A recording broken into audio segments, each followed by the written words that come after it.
I never thought marriage would feel like living with a stranger who shares the same roof, but not the same life. From the day I married Victoria Blake, I was inside her house, but never inside her world. "Victoria, are you coming home early tonight?" I asked while standing near the kitchen counter, holding 2 plates I had prepared for dinner. Victoria didn't even look up from her phone. She was fixing her blazer in front of the mirror. "I have meetings tonight." I tried again, softer this time. "We were supposed to have dinner together. I cooked your favorite." Victoria cut me off without hesitation. "Cancel it, Ethan. Work comes first." That was always her answer. Work first. Everything else later. Or never. I placed the plates down slowly. Everything can't always be work. Victoria finally glanced at me, but her eyes were empty, like I was just another report on her schedule. "Everything has to be work if you want success." I forced a small smile. "What about us?" Victoria grabbed her bag. "Us." She repeated the word like it didn't belong in her vocabulary. "Ethan, don't start this again." Before I could respond, she turned away and walked out. The door closed softly, but it felt like something inside me cracked louder than glass. My best friend Daniel Carter used to sit with me and say, "Ethan, she's just focused right now. Give her time. She'll soften." I wanted to believe him. I really did. But days turned into months. And Victoria didn't soften. She hardened. Like stone. Like ice. And I was the only one still bleeding in the cold. Her assistant Sophie Lane started appearing more in our house than I did. Always beside Victoria. Always whispering something that made Victoria nod or smile slightly. I noticed everything. Even when I pretended not to. One evening, I stood in the hallway and saw Sophie laughing with Victoria. That laugh. Victoria never gave it to me. I whispered to myself, "So that's where your happiness is." No one heard me. No one ever did. Even Mrs. Collins, our housekeeper, once stopped me while cleaning the dining table. "Sir," she said carefully, "do you feel okay in this marriage?" I looked at her and smiled immediately. Of course, everything is fine. But my smile was a lie so practiced, even I almost believed it. That night, I sat alone in the huge living room. The house was quiet. Too quiet. The kind of quiet that presses on your chest. I checked the clock. 11:30 p.m. No Victoria. At midnight, I heard the front door open. Victoria walked in like she owned the world and had no time for anything inside it. Her heels clicked across the floor. Her face looked tired but sharp. I stood up slightly. "You're home late." Victoria didn't stop walking. She didn't even look at me. Meeting ran long. I stepped closer. "Victoria, can we talk for a minute?" Still nothing. She walked past me like I was air. Like I was furniture in the house she lived in. Not a single word. Not a single glance. I turned slowly as she disappeared into the hallway. My throat tightened, but I didn't call her again. Because something inside me finally understood the truth I had been avoiding. I was not her husband anymore. I was just someone who existed in the same space she passed through. I sat back on the couch, staring at the empty room. And in that silence, I felt something inside me break in a way that didn't make sound, but changed everything. Days started blending into each other. Then weeks. Then months. Victoria stopped asking where I was. She stopped noticing if I ate, slept, or even existed in the same house. One morning I stood in the kitchen and said, "Victoria, breakfast is ready." She didn't even look up from her laptop. "Leave it." I blinked. "It's your favorite." "Ethan," she cut in sharply. I said leave it. So I left it. Like always. Like I was trained to. I started spending more time outside the house. I got a job at a small architectural firm. Just something, anything, to feel like I still existed. That's where I met Liam Brooks. First day, he leaned back in his chair and looked at me. "Man, you look like a ghost trapped in a marriage." I gave a small laugh. "That obvious?" Liam smirked. "No, just painful to look at." I laughed again, but this time it didn't feel real. "Welcome to reality," I said. He tilted his head. "Or escape it." That line stayed in my head longer than I expected. At home, Victoria felt even farther away than before. Even when she was physically there, she wasn't there. One evening, I finally gathered courage. I stood by the dining table and said, "Victoria, can I ask you something?" She didn't look up. "Make it quick." I swallowed. "Do you remember our anniversary?" That made her pause. Just for a second. She finally looked at me. I thought, maybe she would remember. Maybe something would come back. But her expression stayed the same. Cold. Controlled. "I don't have time for emotional distractions," Victoria said. That word hit harder than I expected. Distractions. Like I wasn't even a person. Just noise in her life. I forced my voice to stay steady. "So I'm a distraction now?" Victoria closed her laptop. "Don't twist my words." "I'm not twisting anything," I said. "I just want to know if anything about us still matters." She stood up. "Ethan, I have meetings. Don't do this." I stepped closer. "Do what?" "Care." Victoria grabbed her coat. "Yes, that." And then she walked out. Again. Just like that. But things got worse in smaller ways too. Sophie Lane started appearing more in Victoria's life. Business trips, late-night calls, private dinners. One night, I saw Victoria and Sophie in the living room. They were laughing. Actually laughing. I froze near the hallway. Sophie said something I couldn't hear clearly, and Victoria laughed again. That laugh. I stopped breathing for a second, because I had never heard it from me. Not once. I whispered, "So that's where you are hiding." No one answered me. Not even the house. One night, Daniel called me and insisted we meet. I sat across him in a small cafe, staring at coffee I didn't drink. He leaned forward. "You're disappearing, Ethan." I let out a slow breath. I already disappeared. Daniel shook his head. "No, you're still here physically, but not inside your own life." I looked down at my hands. "Feels the same." He frowned. "Then leave her." That word stayed between us. Heavy. Final. I looked at him. "Leave?" "Yes," Daniel said. "You're not living. You're surviving." I leaned back in my chair. Leaving a marriage isn't that simple.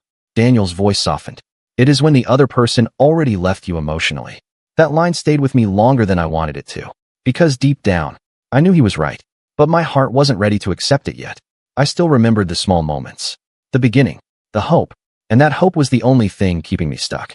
Still, something inside me changed that night. Not loudly. Not suddenly. Just quietly. Like a thought forming in the dark. Like a plan I didn't speak out loud yet. But I started watching everything differently. Victoria's timings. Her calls. Her silence. And for the first time, I stopped waiting. The night everything changed started like any other night that no one remembers while it's happening. I was sitting on the stairs again. Same place. Same silence. Same waiting. The house was dim. Only a small light in the hallway. My phone was in my hand, but I wasn't using it. I was just sitting. I heard the front door open. Victoria walked in. Heels clicking softly. Coat still on. Phone already at her ear. She didn't even see me at first. I said the contract needs revision before tomorrow, Victoria said into the phone. Her voice was sharp, controlled. No excuses. I stayed still on the stairs. Then she stopped near the hallway mirror. Still on the call. "I don't care what my husband does," Victoria said coldly. "He doesn't matter in my decisions." My fingers tightened around my phone. I didn't breathe for a second. I slowly stood up. "Victoria?" She turned slightly, not fully looking at me. Just annoyed. "Not now, Ethan." But I couldn't stop myself anymore. Something in me was already shaking. I stepped down one step. "Who were you talking about?" Victoria turned her face more now. "Are you seriously doing this right now?" "I just heard what you said," I replied. My voice came out lower than I expected. "About your husband." She sighed. "You're overthinking." I let out a small, broken laugh. "Overthinking? Victoria, you said I don't matter in your decisions." Victoria looked away, adjusting her coat like I wasn't even part of the moment. "Ethan, I have bigger things to handle." That word again. Bigger. Smaller. Distractions. I stepped closer. "Do I matter to you at all?" The hallway went silent. Even her phone call stopped. Victoria slowly ended the call.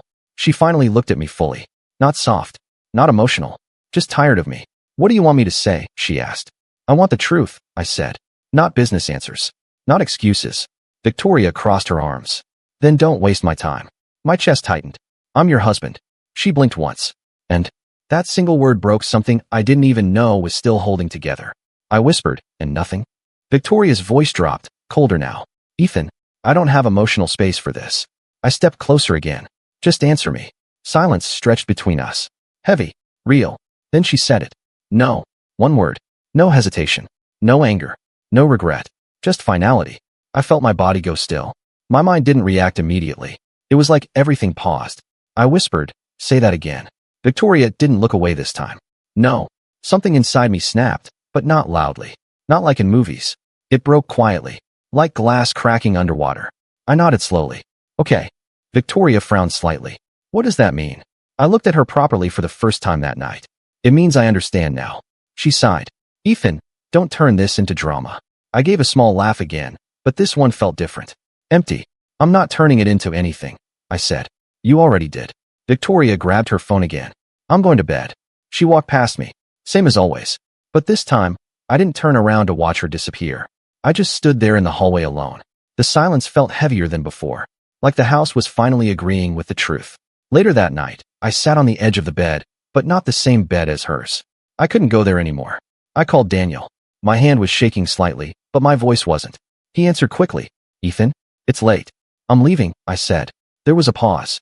"Leaving what?" I looked at the dark hallway where Victoria had gone. Everything. Daniel's voice changed. You're serious? Yes. Another pause. Longer this time. Where will you go? I stood up slowly, walking toward the guest room window. Somewhere she can't find me. Daniel lowered his voice. Ethan, are you sure? I closed my eyes for a second. For the first time in years, I didn't feel heavy. I've never been more sure, I said. He exhaled. What happened tonight? I almost smiled. Nothing new. That silence on the other side told me he understood. After the call ended, I stood in the empty room for a long time. I didn't pack immediately. I didn't rush. I just stood there, feeling something strange growing inside me. Not pain, not fear, freedom. And for the first time in years, I felt awake. I didn't leave with drama. No shouting, no final fight, no emotional breakdown. Just silence, the kind that already decided everything before I did. That morning, I stood in the hallway and looked at the house one last time. Victoria's room door was closed. No sound, no presence. Same as always. I whispered to myself, so this is how it ends. I went back to the guest room and pulled out one bag. Nothing more. I didn't need much anymore. Not in that life. As I packed, I heard footsteps. Mrs. Collins. She paused at the door. Sir. I didn't turn around. Good morning. Her voice lowered. You're packing? I zipped the bag slowly. Yes. A long silence followed. Then she asked carefully, Sir, where are you going? I finally looked at her and gave a small smile. Home. Mrs. Collins frowned slightly. This is your home. I shook my head. Not anymore. She stepped closer. Should I inform Mrs. Victoria? I stopped for a second. Then I said, No. Her eyes widened slightly. Sir, she will be upset. I gave a quiet laugh. She won't notice. That truth didn't hurt anymore. It just felt real. Mrs. Collins lowered her head. I'm sorry, sir. I picked up my bag. Don't be. Before leaving, I paused at the front door. The house was still silent behind me, like it didn't care I existed in it for years. I stepped out before sunrise. No one stopped me. No one called my name. Just like I expected. Days later, Daniel called me. I was sitting in a small rented room in another city. He spoke fast. Ethan, she noticed. I stayed quiet. When? 2 days after you left. I leaned back. What did she say? Daniel hesitated. She asked Sophie, where is Ethan? My grip tightened slightly on the phone. And Sophie, she said, maybe he needed space. I closed my eyes. And Victoria? A pause. Nothing, Daniel said. That one word hit differently than I expected. Not pain, not anger, just emptiness. I whispered. She didn't even react. Daniel replied softly, no. I nodded slowly, even though he couldn't see me. Okay. After the call, I sat in silence for a long time. No tears, no breakdown, just acceptance forming slowly. I left that city too soon after. I didn't want to stay anywhere that reminded me of what I used to be. The next place was smaller, quieter, unknown. I changed small things first. My name on documents, my number, my routines. Not fully disappearing, just reshaping myself. I started applying for work again. Different firms, different life. Eventually, I got a position at a new architectural company. On my first day, I met my boss, Mr. Harris. He looked at my portfolio carefully and said, You did all this? I nodded. Yes. He leaned back. You've got fire in you, Ethan. I froze slightly at my name. I hadn't heard it spoken like that in a while. Like it still meant something. Mr. Harris continued. Why are you working like someone running from something? I gave a small smile. Maybe I am. He didn't push further. Just nodded. Good. We need people like that here. For the first time in a long time, someone wasn't looking through me. He was looking at me. That night, I sat alone in my small room. No luxury. No silence that felt heavy. Just quiet. I stared at my hands and thought. So this is what it feels like to not be invisible. Days passed. Then weeks. I worked harder than I ever had before. Not to prove anything to Victoria. Not to fix anything from the past. Just to exist. Colleagues started recognizing me. Asking for my opinion. Listening when I spoke. One of them said, You think differently, Ethan. I replied without thinking. I had no choice before. They laughed, not understanding. But I didn't explain. Slowly, I noticed something inside me shifting. I wasn't waiting anymore. Not for calls. Not for memories. Not for anything from the life I left. I had stopped looking back. And with every passing day, I stopped being a shadow. Months passed in a way I didn't even notice anymore. Not slowly. Not painfully. Just forward. I sat in the office one morning when my colleague said, Ethan, the client is asking for you specifically. I nodded. Tell them I'll handle it. Another voice cut in. He always handles it. I looked up and said casually, because someone has to. They laughed, but it didn't feel like they were laughing at me anymore. It felt like they were with me. Liam walked beside me later and said, You've changed, man. I replied without stopping. I had to. He smirked. Or you wanted to. I didn't answer that, because I wasn't sure which one was true yet. Work became my focus. Big projects. Real responsibility. Deadlines that mattered. One afternoon, Mr. Harris called me into his office. He leaned back and said, "You're leading the Riverside project." I blinked. "That's a senior role." He nodded. "You earned it." I hesitated. "Why me?" Mr. Harris smiled slightly. "Because when everyone else talks, you solve." I gave a small nod. "I won't disappoint." He leaned forward. "You already don't." That was it. No long speech. No extra words. Just trust. And somehow, that meant more than anything I had heard in years. Later that day, Liam bumped my shoulder and said, "Boss Ethan now, huh?" I laughed lightly. "Don't start." He grinned. "I'm serious. You've got people following your lead now." I shook my head. "I'm just doing my job." Liam raised an eyebrow. "That's what leaders say before they realize it." I didn't reply, but I kept that sentence in my mind longer than I expected. Meanwhile, life somewhere else was changing too. I heard about Victoria through Daniel, who still called sometimes. One night he said, "You want to know what's happening?" I leaned back. "Not really." Daniel sighed. "Sophie Lane is basically running her company now." I stayed quiet. He continued, "Victoria looks stressed. Different. Investors are pulling out." I said calmly, "That sounds like business problems." Daniel paused. "You don't care?" I looked at the ceiling. "I care about my work." Another pause. "That's not what I asked." I sat up. "Then don't ask again." Silence followed. Finally, he said, "All right, I understand." But even after the call ended, his words stayed with me longer than I expected. Not because I missed her, but because I didn't feel anything anymore when I heard her name. One night after work, I sat alone in my apartment. Quiet. Empty in a different way now. Not painful. Just still. I opened a drawer and saw it. My wedding ring. I hadn't even realized I kept it. I picked it up slowly. Turned it in my fingers. I whispered, "So this was my life once." I waited for something. Anything. Love. Anger. Regret. Nothing came. I laughed softly. Not even hate. I placed it back on the table. Just emptiness. And somehow, that felt like closure. The next day, Liam noticed I was quiet. He asked, "Everything okay?" I nodded. "Yeah." He studied me. "You sure?" I replied, "I don't carry things anymore." He smirked. "That sounds dangerous." I smiled slightly. "It feels lighter." But then something changed. My phone rang one evening while I was leaving the office. Unknown number. I stared at it. Didn't answer. It rang again the next day. Same number. Then a message came. "Ethan, please talk to me." I froze. Another message followed. "I need to see you." I didn't reply. I turned my phone off. Liam asked later, "Everything fine?" I nodded. "Just noise." He didn't push. But that night, I sat in silence longer than usual. The phone stayed dark on the table. No vibration. No calls. Still, I knew who it was. And for the first time in a long time, I chose silence over response. I heard it first in a meeting. One of the analysts said quietly, "Blake Corporation is slipping." I looked up. "Slipping how?" He hesitated. "Internal losses. Investor withdrawal. Something is off." Liam leaned closer and whispered, "That's Victoria Blake's company, right?" I nodded without emotion. "Yes." He studied my face. "You're not surprised?" I replied, "Should I be?" He shrugged. "People usually react when their past collapses." I said flatly, "I don't live in the past." But even as I said it, I felt nothing change inside me. Later that day, Daniel called. His voice was different this time.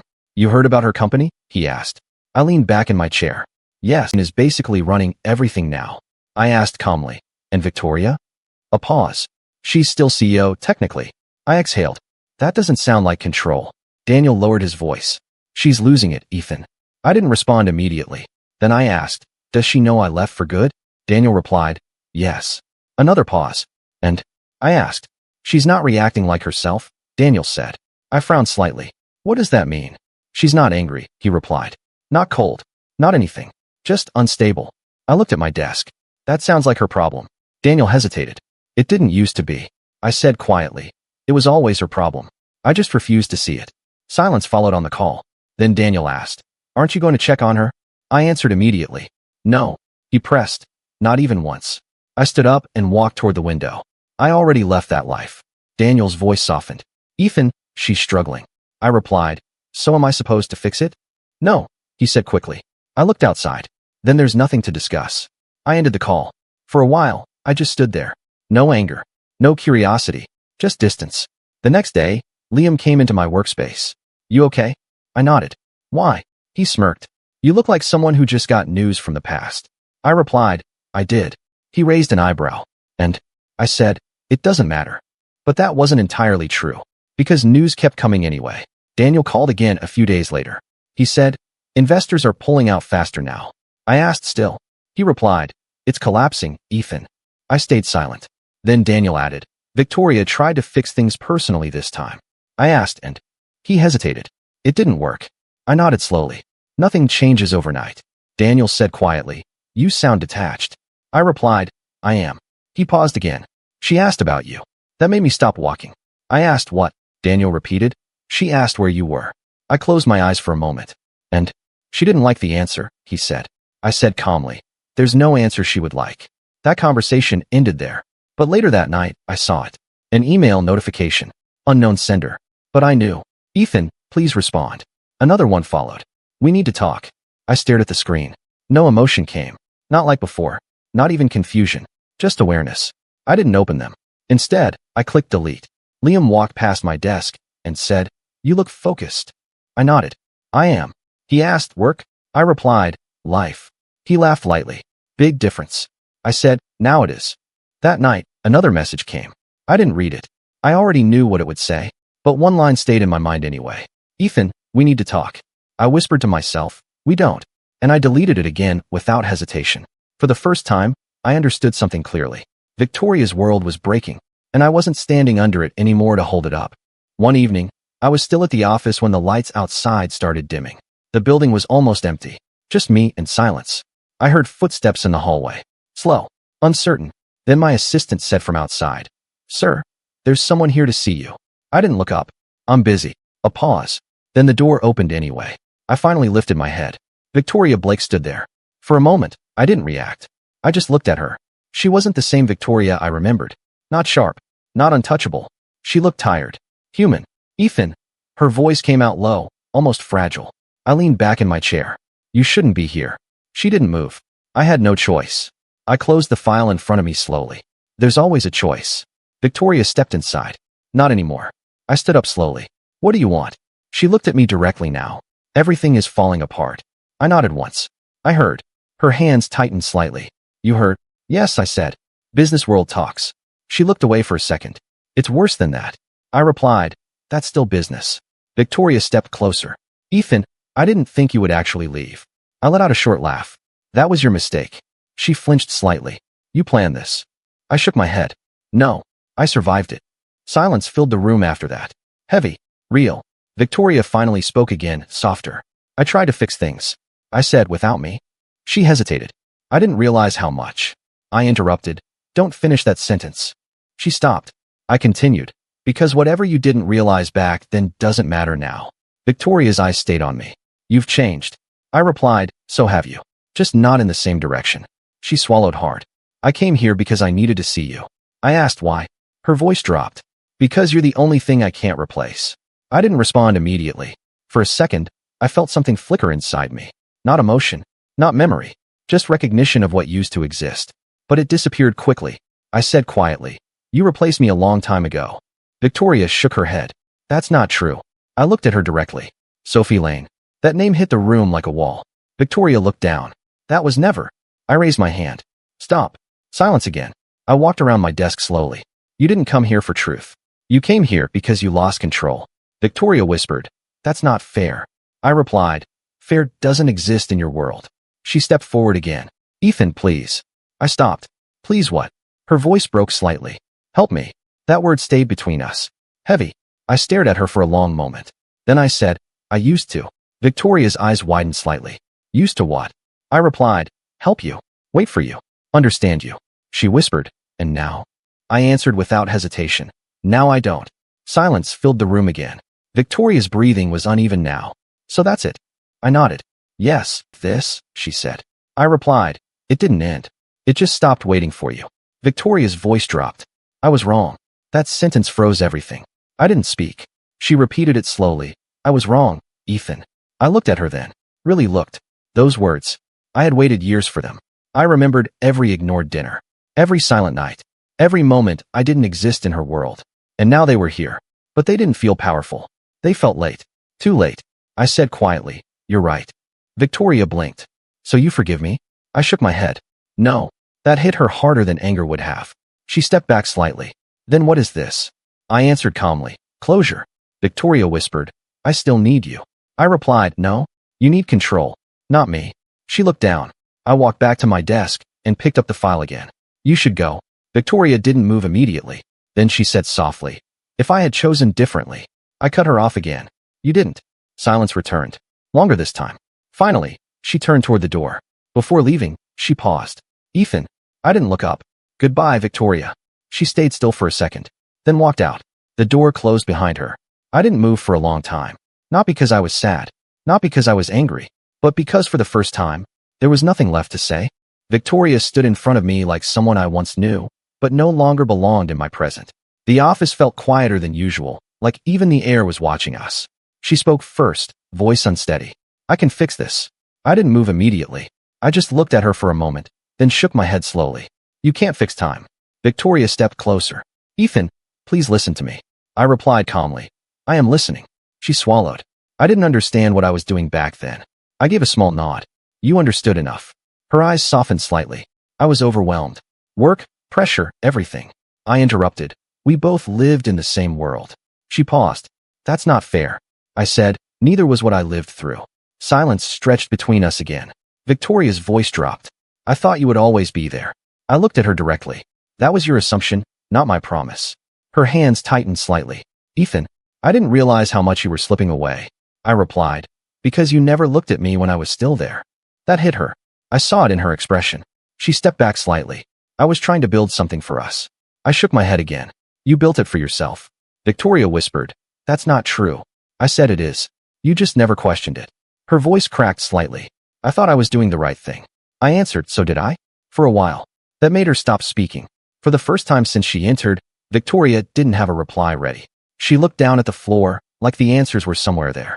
I stayed silent, letting the truth sit between us. Finally, she said, so this is it? I replied, it already ended. We're just standing in the aftermath. Victoria's eyes lifted again. You really don't feel anything anymore? I paused, then answered honestly. I feel clarity. She frowned slightly. That's not an answer. I said, it is the only one I have left. Her voice softened again. Ethan, I miss you. I nodded once. I know. That surprised her. You do? Yes, I said. I just don't belong to that anymore.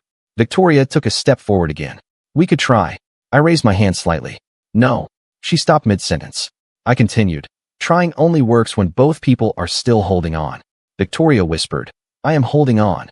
I replied, not in the way that matters. A long silence followed. She looked at me like she was searching for the version of me she remembered. I didn't think you would change like this, she said. I answered, neither did I. Victoria's voice dropped.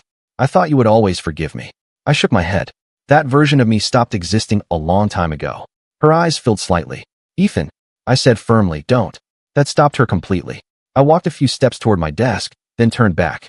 I'm not angry anymore, I said. Victoria blinked. I continued.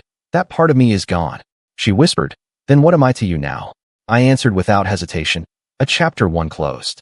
That silence after my words felt heavier than anything before. Victoria lowered her head again.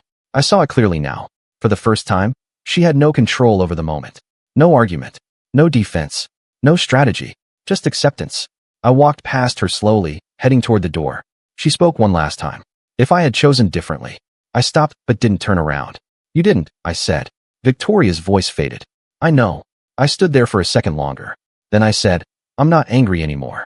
That was true. No hesitation. No emotion behind it. Just truth.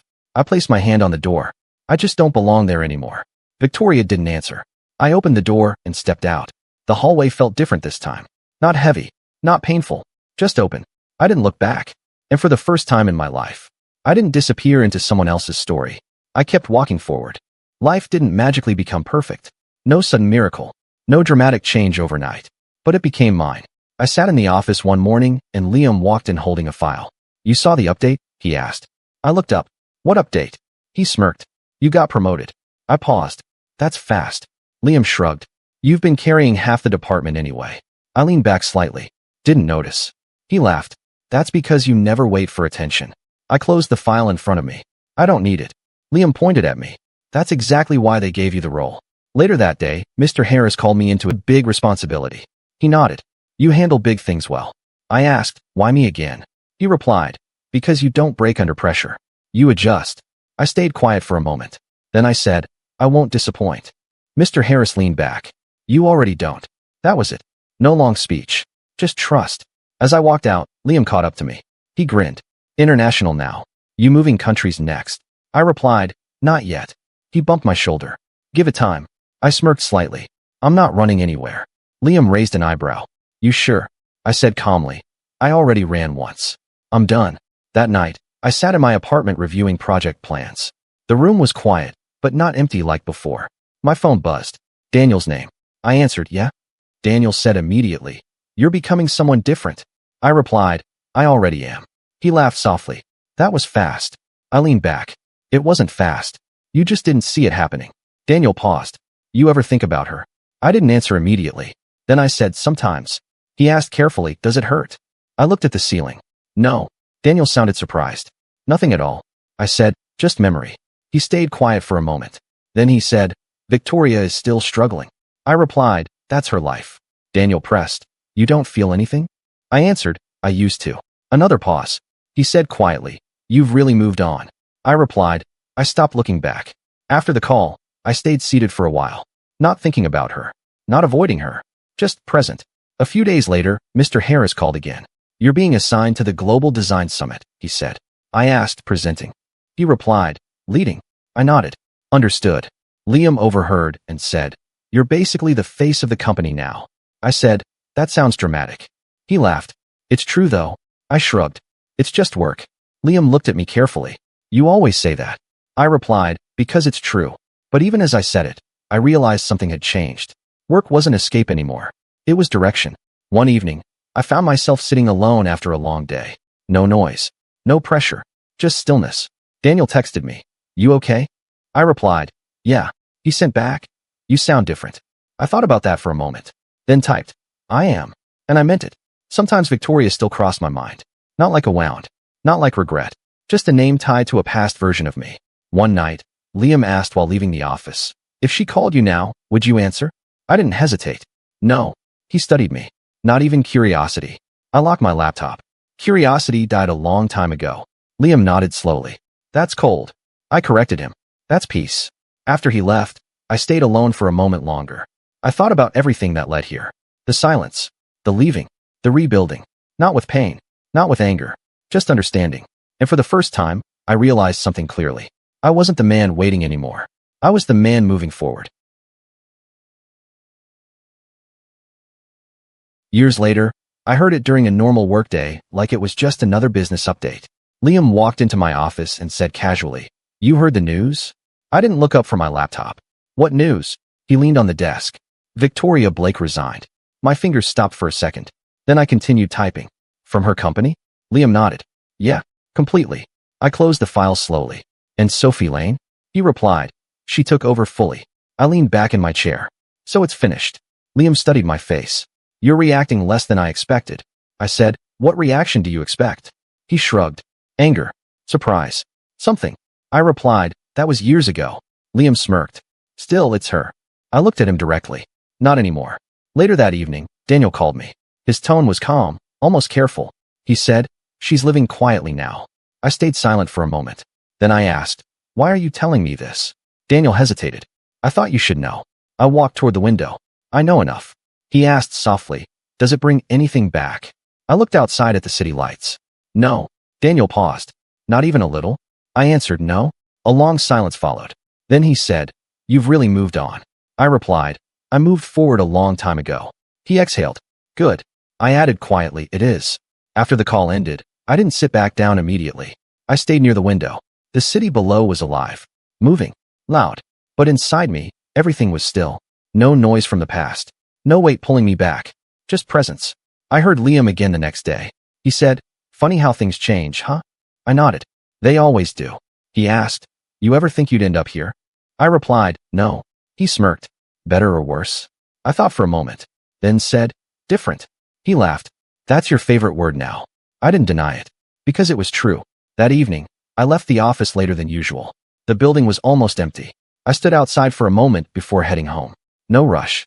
No pressure. No memories chasing me. Just walking. When I reached my apartment, I opened the window. City lights stretched far beyond what I could count. I stood there quietly. No phone calls. No messages. No reminders. Just silence that didn't hurt anymore. Liam's voice came back in my head from earlier. You ever think about the past? I answered it silently this time. Not like before. I took a slow breath. For the first time, I didn't feel like I was surviving anything. No anger. No longing. No confusion. Just space. I leaned against the window frame and whispered to myself, barely audible. I didn't lose her. I found me. The words didn't feel heavy. They didn't feel emotional. They felt true. I stayed there a long time, watching the city move without me needing to be part of it. And somewhere inside that quiet moment, I understood something simple. I wasn't someone waiting for life anymore. I was someone already living it.